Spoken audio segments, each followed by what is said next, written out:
ഇന്ന് തന്നെ ഡൗൺലോഡ് ചെയ്യൂ. കാണൂ നിങ്ങളുടെ ഫേവറേറ്റ് ഷോസ്.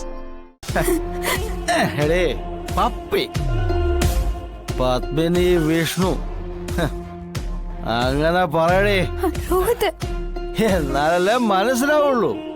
ഞാൻ അവളെ നിന്റെ കൂടെ കൂടണമെന്ന് പറഞ്ഞത് തന്നെ എന്റെ മകളായിട്ട് ചപ്രപഞ്ചക്കാട്ടിലിട്ട് താരാട്ട് പാടാനാണെന്ന് നീ വിചാരിച്ചോ? ദ്രോഹിക്കാൻ തന്നെയാടേ, ദ്രോഹിക്കാൻ. ഈ ഒരു അന്തരീക്ഷത്തിൽ അവളെ വളർത്തി അവളുടെ ഭാവി ഇല്ലാതാക്കാൻ തന്നെയാ. ദുഷ്ടോ, നിന്നോട് ദൈവം ചോദിക്കും. ഇപ്പൊ ചോദിച്ചോണ്ടിരിക്കുകയാണേ, പക്ഷെ ചോദിക്കുന്നത് വേറെ ഒരു ടോണിലാണെന്ന് മാത്രം. വല്ലവന്റെ കൊച്ചിനെ നീ എന്തിനാടാ കൂടെ നിർത്തിയിരിക്കുന്നതെന്ന്. അപ്പേ അവരോട് ഞാൻ പറയും, മദ്യവും മരാശിയും ഒഴുകുന്ന ഈ അന്തരീക്ഷത്തിലെ വിഷ്ണുവിന്റെ മകള് വളരും. ഇല്ലെങ്കിൽ ഞാൻ വളർത്തും. തടയാൻ നിനക്കും ആവില്ല, നിന്റെ കുഞ്ഞിക്കും ആവില്ല.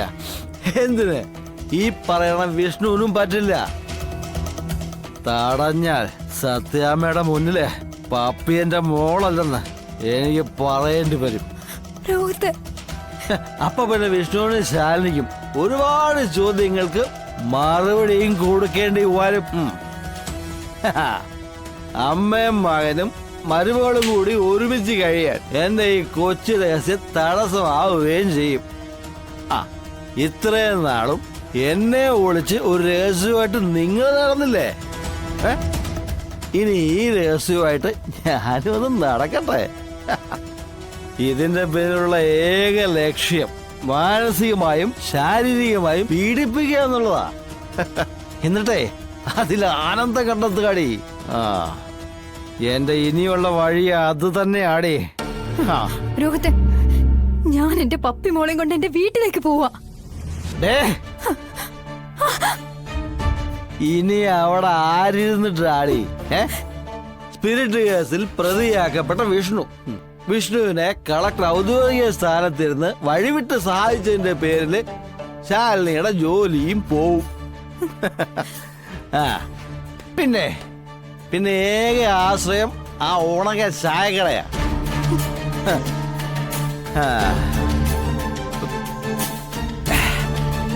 അവിടെ പോയി പാത്രവും എടുത്ത് എച്ചിപ്പാത്രം കഴുകാനാ നിന്റെ യോഗമെങ്കിൽ നീ പോടി. ഇവിടെ നിൽക്കുമ്പോ എന്റെ കുത്തുവാക്കുകൾ കേട്ടേ പറ്റൂ. പിന്നെ ഞാൻ കൽപ്പിക്കുന്നതനുസരിച്ച് എന്റെ കാൽ ചുവട്ടി കിടക്കണം.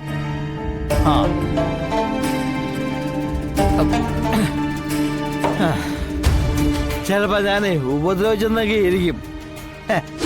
ഇങ്ങനെ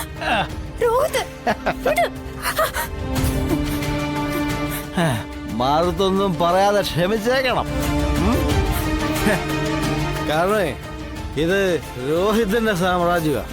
രോഹിത് കഷ്ടപ്പെട്ടുണ്ടാക്കിയ സാമ്രാജ്യം. ഇവിടെ എന്നെ ആശ്രയിച്ച് ജീവിക്കുന്ന വെറുമൊരു പുഴു. അത് മാത്രമാ നീ.